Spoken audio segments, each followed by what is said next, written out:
ಅಂತ ಸರ್ ನಾನು ಸ್ಕೂಲೇ ಓದಿಲ್ಲ. ಈ ಕುದುರೆ ಗಾಡಿಯಲ್ಲಿ ಡಿಗ್ಗಿ ಅನ್ನೋದು ಇಲ್ಲಿ ಮಲ್ಕೊಂಡು ನಾವು ನಮ್ಮ ತಂದೆ ಜೊತೆ ನಾವು ಕಲ್ತಿರೋದು.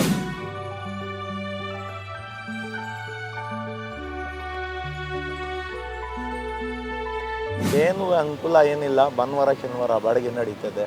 ಬೇರೆ ಟೈಮ್ಗೆ ಭಾಳ ಕಷ್ಟ ಐತೆ. ಕುದುರೆ ಸಾಕಬೇಕಿದ್ರೆ, ಹೆಂಡತಿ ಮಕ್ಳು ಸಾಕಬೇಕಿದ್ರೆ ತುಂಬ ಕುದುರೆ ಗಾಡಿ ಅವ್ರಿಗೆ ಇರೋಕ್ಕೆ ಮನೆ ಇಲ್ಲ. ಇವರು ಒಬ್ಬನಿಗೆ ಹೇಳ್ಬೋದು, ಬೇರೆಯವರು ತಿಳಿಯೋರಿಲ್ಲ. ತಿಳಿಯೋರು ಇದ್ರು ಮಹಾರಾಜರು. ಅಕ್ರಮ್ ಎನ್ನುವಂಥವರು ಮೈಸೂರಿನ ಟಾಂಗಾ ಸವಾರಿಯನ್ನು ಅಂದರೆ ಜನರಿಗೆ ಪ್ರವಾಸಿಗರಿಗೆ ಟಾಂಗಾದ ಮುಖಾಂತರವಾಗಿ ಮೈಸೂರನ್ನು ತೋರಿಸುವಂಥ ಕೆಲಸವನ್ನು ತಮ್ಮ ವಂಶ ಪರಂಪರೆಯಾಗಿ ಮುಂದುವರಿಸ್ಕೊಂಡು ಬರ್ತಾ ಇದ್ದಾರೆ. ಅಕ್ರಮ್ ಅವರು ನಮ್ಮ ಜೊತೆ ಇದ್ದಾರೆ, ಅವ್ರು ಕೂಡ ನಾನು ಮಾತನಾಡ್ತೇನೆ. ಸರ್ ನಮಸ್ತೆ. ಈಗ ನೀವು ನಮ್ಮ ಮೊದಲೇ ಹೇಳಿದಾಗೆ ಸಾಕಷ್ಟು ನಿಮ್ಮ ತಲೆಮಾರುಗಳಿಂದಲೂ ಕೂಡ ಇದು ಟಾಂಗಾ ನಡೆಸ್ಕೊಂಡು ಬರ್ತಾ ಇದ್ದೀರಾ. ಈಗ ಹೇಗಿದೆ ಪರಿಸ್ಥಿತಿ? ಸರ್ ಮುಂಚೆ ಅನುಕೂಲ ಆಯಿತು, ಈಗ ತುಂಬ ಕಷ್ಟ ಐತೆ. ನಿಮಗೇನೆ ಗೊತ್ತು, ಎಲ್ಲ ಪ್ರಾಣಿಗೆ ಸಾಕಬೇಕಿದ್ರೆ ಡೈಲಿ ಕಮ್ಮಿ ಅಂದರೆ ಒಂದು 600 ರೂಪಾಯಿ ಬೇಕು ಕುದುರೆಗೆ ಸಾಕಬೇಕಿದ್ರೆ. ಉಳ್ಳಿ ಬೆಲೆ ಜಾಸ್ತಿ ಆಗೈತೆ, ಹುಲ್ ಬೆಲೆ ಜಾಸ್ತಿ ಆಗೈತೆ. ಈಗ ನಾವು ಹಿಂಗಂದರೆ ನಮ್ಮ ಮೈಸೂರು ಮಹಾರಾಜರು ಇದು ಮಾಡಿಕೊಟ್ಟಿರೋದು ಜನಗಳಿಗೆ ಓಡಾಡೋಕ್ಕೆ. ಯಾವ ಥರ ಅರಮನೆ ಫೇಮಸ್ಸು, ಆ ಥರ ಟಾಂಗಾ ಮೈಸೂರಿಗೆ ಫೇಮಸ್ಸು. ಇದು ನಾವು ನಮ್ಮ ತಾತ ಇರಲಿ, ನಮ್ಮ ತಂದೆ ಇರಲಿ, ನಾವು ಇರಲಿ ಟೂರಿಸ್ಟ್ಗೇನೆ ತಿರ್ಗಿಸ್ಕೊಬರ್ತಾ ಇರೋದು. ಇದೇನು ಅನುಕೂಲ ಏನಿಲ್ಲ, ಭಾನುವಾರ ಶನಿವಾರ ಬಾಡಿಗೆ ನಡೀತದೆ. ಬೇರೆ ಟೈಮ್ಗೆ ಭಾಳ ಕಷ್ಟ ಐತೆ. ಕುದುರೆ ಸಾಕಬೇಕಿದ್ರೆ, ಹೆಂಡತಿ ಮಕ್ಳು ಸಾಕಬೇಕಿದ್ರೆ ತುಂಬ ಕುದುರೆ ಗಾಡಿ ಅವ್ರಿಗೆ ಇರೋಕ್ಕೆ ಮನೆ ಇಲ್ಲ. ಏನು ಹೇಳಿ, ಎಲ್ಲ ಬಿಡಿ ಕಟ್ಟೋರಿಗೆ ಮನೆ ಕೊಟ್ಟಿದ್ದಾರೆ. ತನ್ವೀರ್ ಸೇಠ್ ನಗರು ಬಿಡಿ ಕಟ್ಟೋರಿಗೆ. ನಾವು ನಮ್ಮ ಮೈಸೂರು ಮಹಾರಾಜರು ಇಲ್ಲಿ ಇದರ ನೋಡಿ ಫೋಟೋ, ಅವ್ರು ಮಾಡಿರೋದು ಕುದುರೆ ಗಾಡಿ. ಇದು ಅವ್ರು ಮಾಡಿಕೊಟ್ಟಿರೋದು ಕುದುರೆ ಗಾಡಿ ಅವ್ರಿಗೆ. ಒಂದು ಮನೆ ಇಲ್ಲ, ಒಂದು ಮಠ ಇಲ್ಲ ಗೌರ್ಮೆಂಟಿಂದ, ಏನಿಲ್ಲ. ಅದೆಲ್ಲ ಒಂಚೂರು ಅನುಕೂಲ ಮಾಡಿಕೊಟ್ರೆ ಭಾಳ ಒಳ್ಳೇದು. ನೋಡಿ 5,000 6,000 ರೂಪಾಯಿ ಬಾಡಿಗೆ ಕಟ್ಟಬೇಕು, ಮಕ್ಕಳಿಗೆ ಓದಿಸ್ಬೇಕು ಅಂತ. ಗೌರ್ಮೆಂಟ್ ಸ್ಕೂಲ್ ಐತೆ, ಏನು ತೊಂದರೆ ಏನಿಲ್ಲ. ಇದ್ರೂ ಮನೆ ಜೀವನ ನಡೀಬೇಕಿದ್ರೆ ತುಂಬ ಕಷ್ಟ ಐತೆ. ನಾವು ಎಷ್ಟು ಮಂದಿ ನಡೆಸ್ತಾ ಇದ್ದಾರೆ ಸರ್ 60 ಜನ ಈಗ ಓಡಿಸ್ತವ್ರೆ. ಹಡಬ್ರು ಇದ್ದಾರೆ, ಒಂದು 100 ಜನ ಇದ್ದಾರೆ ಸರ್. ಅವರು ಏನಂದರೆ ಈ ಥರ ವಯಸ್ಸಿರೋರು ತುಂಬ ಜನ ಇದ್ದಾರೆ.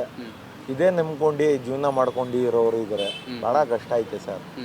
ಅದು ನೀವು ಏನಾರು ಸಪೋರ್ಟ್ ಮಾಡಿ ನಮಗೆ, ಮೋದಿ ಅವ್ರಿಗಿರಲಿ, ನಮ್ಮ ಈಗ DK ಶಿವಕುಮಾರ್ ಕರ್ನಾಟಕಕ್ಕೆ ಹುಟ್ಟಿದ್ದಾರೆ, ಅವ್ರಿಗೆ ಒಂಚೂರು ಹೇಳಿ ಸ್ಟ್ಯಾಂಡು ಎಲ್ಲ ಒಂಚೂರು ರೆಡಿ ಮಾಡಿಸ್ಕೊಟ್ಟು ಕೊಟ್ಟರೆ ಒಳ್ಳೆಯದು. ನಮಗೆ ಅನುಕೂಲ ಮಾಡಿಕೊಟ್ರೆ ಒಳ್ಳೆಯದು ಸರ್. ಈಗ ಟಾಂಗಾವನ್ನೊಂದು ಏನೋ ದಸರಾ ಟೈಮಲ್ಲಿ ಆಗಿರ್ಬೋದು, ಅಥವಾ ಬೇಸಿಗೆ ಶಾಲಾ ಕಾಲೇಜು ಮಕ್ಕಳಿಗೆ ಬೇಸಿಗೆ ರಜೆ ಇದ್ದಾಗ ಹೆಚ್ಚಿನ ಪ್ರವಾಸಿಗರು ಬರ್ತಾರೆ.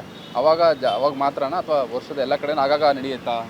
ಇಲ್ಲ ಸರ್, ಇದು 15 ದಿವಸ 20 ದಿವಸ ದಸರಾ ಟೈಮ್ ನಡೀತದೆ.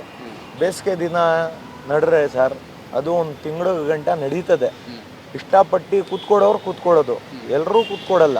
ಟಾಂಗಾ ಸ್ಟ್ಯಾಂಡಲ್ಲಿ ಕುದುರೆ ಗಾಡಿಯಲ್ಲಿ ಎಲ್ಲರೂ ಕೂತ್ಕೋಬೇಕಿದ್ರೆ ನಾವು ಹೋಗಾರಬೇಕು.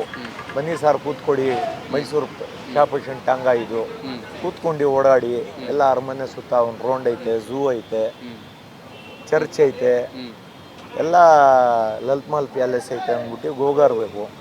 ಅದು ಹೋಗಾರ ಯಾರು ತಿಳಿದವರು ಕುದುರೆ ಖರ್ಚು ಐತೆ ಅಂದ್ಬಿಟ್ಟು ಕೂತ್ಕೊಂಡು 500-600 ರೂಪಾಯಿ ಕೊಡ್ತಾರೆ ಸರ್, ಇಲ್ಲ ಅಂತ ಇಲ್ಲ. ಕುದುರೆ ಖರ್ಚು 600 ರೂಪಾಯಿ ಡೈಲಿ ಐತೆ. ಭಾಳ ಕಷ್ಟ ಐತೆ. ನಿಮಗೇನೆ ದಿಸಕ್ಕೆ ಒಂದು ಬಾಡಿಗೆ 2 ಬಾಡಿಗೆ ಹೊಡ್ರೆ ಕಷ್ಟ. ಅದಿಲ್ಲಿ ಮನೆ ಬಾಡಿಗೆ, ಮನೆ ಜೀವನ, ಕುದುರೆಗೆ ಸಾಕಬೇಕು, ಎಲ್ಲ ತುಂಬ ಕಷ್ಟ ಐತೆ. ನೋಡಿ ನಮ್ಮ ಸ್ಟ್ಯಾಂಡು ಎಷ್ಟು ಗಲೀಜಾಗೈತೆ ನೋಡಿ. ಕ್ಲೀನ್ ಮಾಡಿದ್ರು ನಾವು ಗುಡಿಸಿ ಕೊಟ್ಟರು ಎತ್ಕೊಂಡು ಹೋಗೋರು ಇರಲ್ಲ ಕಾರ್ಪೊರೇಷನ್ನಿಂದ. ತುಂಬ ಕಷ್ಟ ಐತೆ. ಅದೆಲ್ಲ ಒಂಚೂರು ಅನುಕೂಲ ಮಾಡಿಕೊಡ್ಬೇಕು. ಈಗ ಮೈಸೂರಿಗೆ ಬರುವಂಥ ಪ್ರವಾಸಿಗರು, ಅದರಲ್ಲೂ ಸಹ ಹೊರ ರಾಜ್ಯಗಳಿಂದ ಬರುವಂಥವ್ರು ಜಾಸ್ತಿ ಓಡಾಡ್ತಾರೆ, ಅಥವಾ ನಮ್ಮ ಸ್ಥಳೀಯರು ಹೆಚ್ಚಾಗಿ ಓಡಾಡ್ತಾರೆ? ಸರ್ ನಮ್ಮ ಕರ್ನಾಟಕ ಜನವೇ ಓಡಾಡ್ತಾರೆ, ಆಚೆ ಜನವೇ ಯಾರ್ಯಾರ ಒಬ್ಬರು ಓಡಾಡೋದು. ನಮ್ಮ ಕರ್ನಾಟಕ ಜನ ತುಂಬ ಇಷ್ಟಪಡ್ತಾರೆ. ಯಾಕಂದರೆ ನಮ್ಮ ಕರ್ನಾಟಕ ಜನ ಅಂದರೆ ಅವ್ರಿಗೆ ಇದ್ದೈತೆ, ಪ್ರಾಣಿ ಸಾಕಬೇಕು, ಕಷ್ಟ ಐತೆ, ಅವ್ರಿಗೆ 1-2 ಕಾಸು ಸಿಕ್ಕಲಿ ಅಂದ್ಬಿಟ್ಟು ಓಡಾಡ್ತಾರೆ ಸರ್. ಆಚೆ ಜನ ಅಷ್ಟೊಂದು ಏನು ಓಡಾಡಲ್ಲ. ಅದು ಮಹಾರಾಜರ ಕಾಲದಲ್ಲಿ ಫಾರಿನವ್ರಿಗಿರಲಿ ಯಾರೇ ದೇಶದವ್ರು ಇರಲಿ ಕೂತ್ಕೋತಾ ಇದ್ರು. ನಮ್ಮ ಹಿಂದೂಸ್ತಾನ್ ಜನ ಓಡಾಡ್ತಾರೆ ಸರ್. ಈಗ ಓಪನ್ ಬಸ್ ಬಂದ ಮೇಲೆ ನಿಮ್ದೇನಾದರೂ ಅದು ಆ ರೀತಿ ಏನಾದ್ರು ಪರಿಣಾಮ ಬೀರ್ತಾ ಏನು ತೊಂದರೆ ಏನಿಲ್ಲ. ಪಾಪ ಅವ್ರ ಜೀವನ ಅವ್ರಿಗೆ, ನಮ್ಮ ಜೀವನ ನಮಗೆ. ಅವರಿಂದ ತೊಂದರೆ ಆಗೈತೆ, ಇವರಿಂದ ತೊಂದರೆ ಆಗೈತೆ. ಇನ್ನೂ ಗಂಟ ನಮಗೆ ಜನಗಳು ಇರಲಿ, ನಮ್ಮ ಪೊಲೀಸ್ ಡಿಪಾರ್ಟ್ಮೆಂಟ್ ಇರಲಿ, ನಮ್ಮ ಸರ್ಕಾರದವ್ರು ಇರಲಿ, ಏನು ತೊಂದರೆ ಕೊಟ್ಟಿಲ್ಲ ಸರ್. ಒಬ್ರ ಬಗ್ಗೆ ನಾವು ಕೆಟ್ಟಿಗೆ ನಾವು ಹೇಳ್ಬಾರ್ದು. ಈಗ ಏನೇ ಐತೆ ಅಂದರೆ ನಮಗೆ ಒಂಚೂರು ಅನುಕೂಲ ಮಾಡಿಕೊಡಿ ಅಂದ್ಬಿಟ್ಟು. ಭಾಳ ಕಷ್ಟ ಐತೆ ಜೀವನ ಮಾಡೋದು.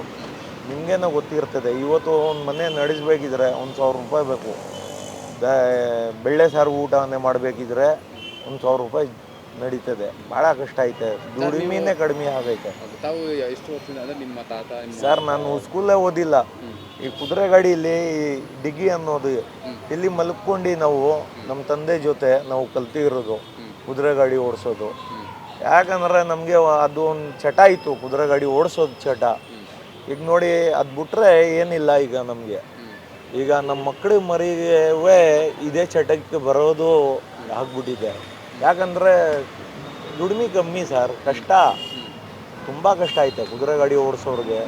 ಎಷ್ಟೊಂದು ಕಷ್ಟ ಇಲ್ಲ. ಯಾರಿಗೂ ದೇವರು ಒಬ್ಬನಿಗೆ ಹೇಳ್ಬೋದು, ಬೇರೆಯವರು ತಿಳಿಯೋರಿಲ್ಲ.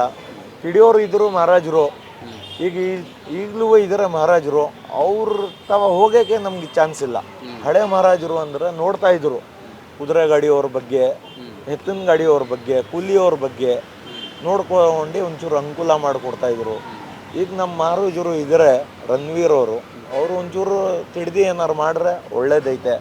ನಮ್ಮ ಮೈಸೂರು ರಾಜಕೀಯಣಿಗೆ ಅವರು ಮಹಾರಾಜರು ಇಲ್ಲ, ರಾಜಕಾರಣ ಅಂದ್ಬಿಟ್ಟು ಹೇಳ್ತಾ ಇರ್ರಿ. ನಮ್ಮ ಮಹಾರಾಜರು ಹಿಂಗೆ ಹೆಸರು ತೊಗೊಂಡಿದ್ದಾರೆ, ಹಂಗೆ ಅವರು ತೊಗೊಳ್ಳಿ ಅಂದ್ಬಿಟ್ಟು ನಾವು ಕೇಳ್ಕೊತಾ ಇರೋದು sir. Thank you sir. Yes, ಇದಿಷ್ಟು ಅಕ್ರಮ್ ಅವರ ಮಾತಾಗಿರುವಂಥದ್ದು. ಅಂದರೆ ಎಷ್ಟು ಚಾಲೆಂಜ್ ಆಗಿದೆ ಎನ್ನುವಂಥದ್ದು. ಅಂದರೆ ಟಾಂಗ ಓಡಿಸುವಾಗ ಈಗ ಪರಿಸ್ಥಿತಿ ಈ ಹಿಂದಿನದಕ್ಕೂ ಈಗೂ ಯಾವ ರೀತಿ ವ್ಯವಸ್ಥೆ ಇದೆ, ಅವರ ಜೀವನ ಯಾವ ರೀತಿ ನಡ್ಕೊಂಡು ಹೋಗ್ತಾ ಇದೆ, ಭಾಳ ಸಂಕಷ್ಟದಲ್ಲೂ ಕೂಡ ಈ ವೃತ್ತಿಯನ್ನು ಮುಂದುವರಿಸ್ಕೊಂಡು ಹೋಗ್ತಾ ಇರುವಂಥದ್ದನ್ನು ನಾವು ಕಾಣ್ತಾ ಇದ್ದೇವೆ. ಕ್ಯಾಮ್ರಾ ಪರ್ಸನ್ ಮಧುಚಂದ್ರ ಜೊತೆ ಪ್ರಶಾಂತ್ ಎನ್ ಮಲ್ಲಿಕ್, ಆಂದೋಲನ, ಮೈಸೂರು.